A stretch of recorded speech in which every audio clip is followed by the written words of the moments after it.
Flatline. A lot of people like this one. It's good. It's not perfect, but I like it. It's okay. The premise of this episode, the Doctor and Clara get magically dropped off in Bristol, and the TARDIS shrinks down to a little miniature one, like the one I've got there, which is actually, I think, a prop replica of the one in the episode. I'm pretty sure I got it around the same time as this airing. And there's people that have gone missing, and they're in the walls, and then the wall creatures come to life, and they've got to escape. But it's a cool premise. I like it. There are spoilers going ahead in this video. If you've not seen this episode, the whole of Series 8, or even the whole of Capaldi's run, maybe give this a miss, because I might reveal stuff that you might not want to hear yet. So, yeah. But if you don't care about that, and you want to stick with me, hello. As a kid, I was like really fascinated with the fact that the TARDIS could get really, really small.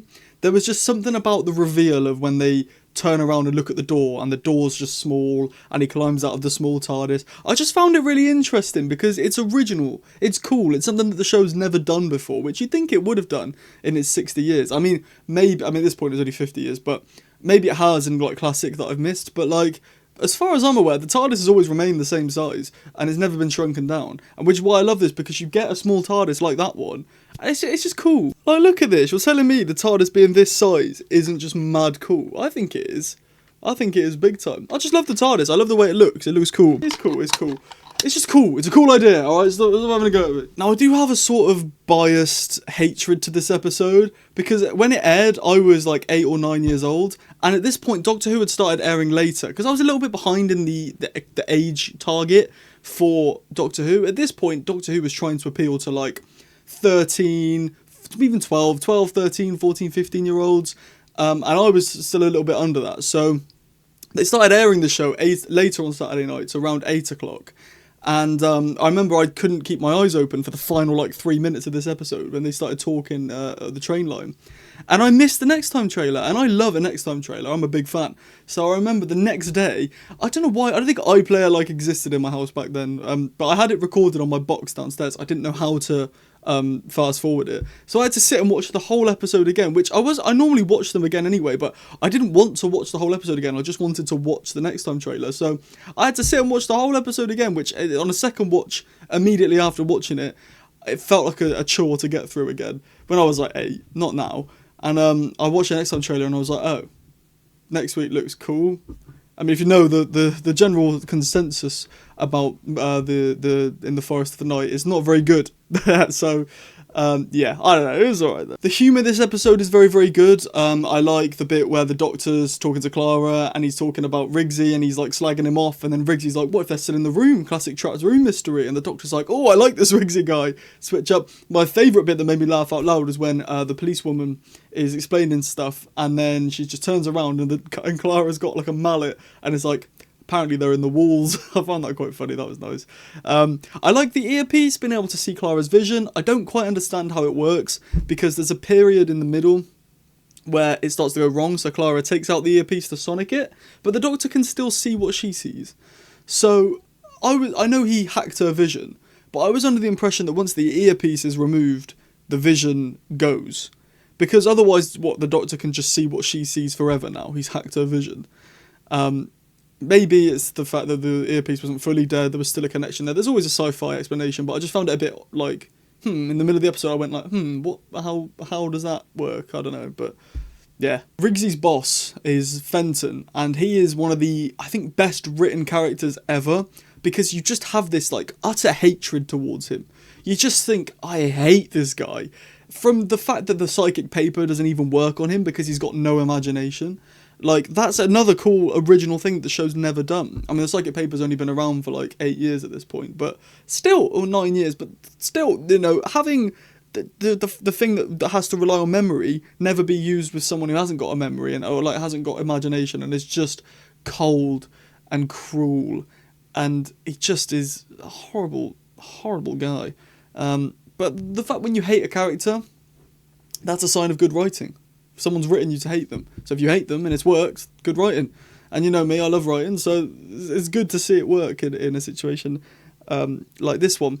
I like the bit where Fenton knocks the Doctor in the little box there off of the big drop and into the train tunnel, because that's a little subplot thing that's happened because of a character's option. or a character's way of being, I suppose. So because Fenton is so ugly and evil, he like knocks him off being selfish, and then when he's knocked off, doesn't really take accountability for it.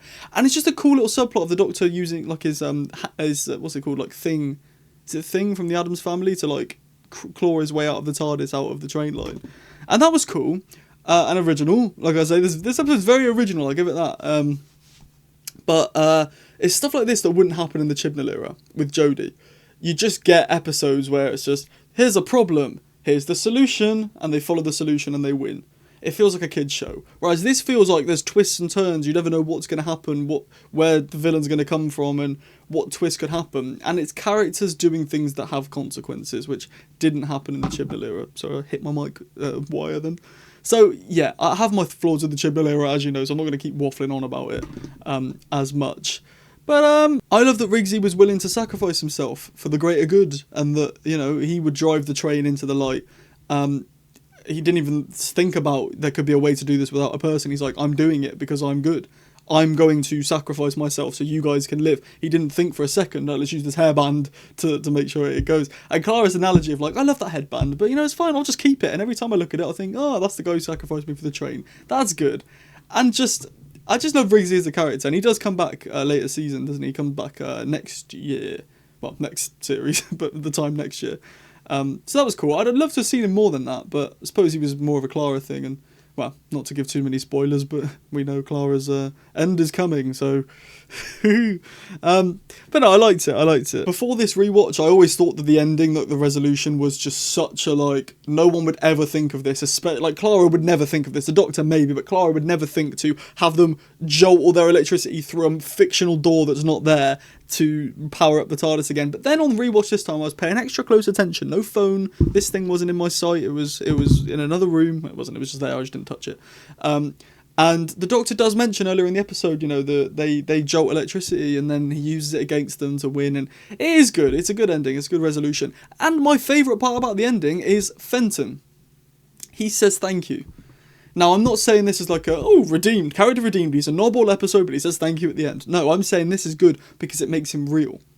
A lot of fictional villains, or like evil people, like just bad people in television, normally in this situation would have been saved and gone, thank God we did it, yay, and then walks off.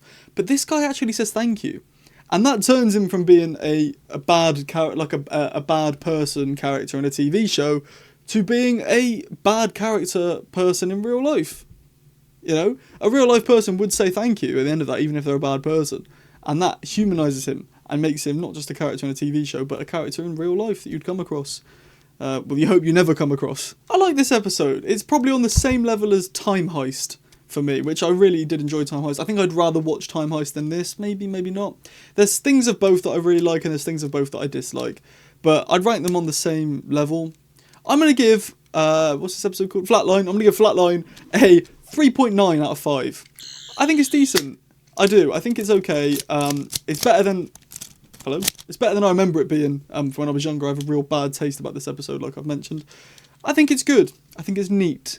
It's very well packed together. It's very well paced. And obviously there's Missy at the end. Who's Missy? I wonder who she's going to be. We know. Thank you for watching this video. What do you think of Flatline? Leave it in the comments below. You can subscribe with the notification bell on. I post here pretty much every day. Or if you want to help me out monetary-wise, you can become a channel member. You get access to member-only videos, and you get a shout-out at the end of every video. Or you can leave a donation in the comments. Super thanks. You get another shout-out in the next video as well. Same thing. But you don't get access to member-only videos, so maybe member if you want that, whatever. Or if you don't want to help me out in that way, or you can, there's a button in the comments that says super thanks. There's a button in the comments that says hype. Press the hype button, pushes the video out to loads more people.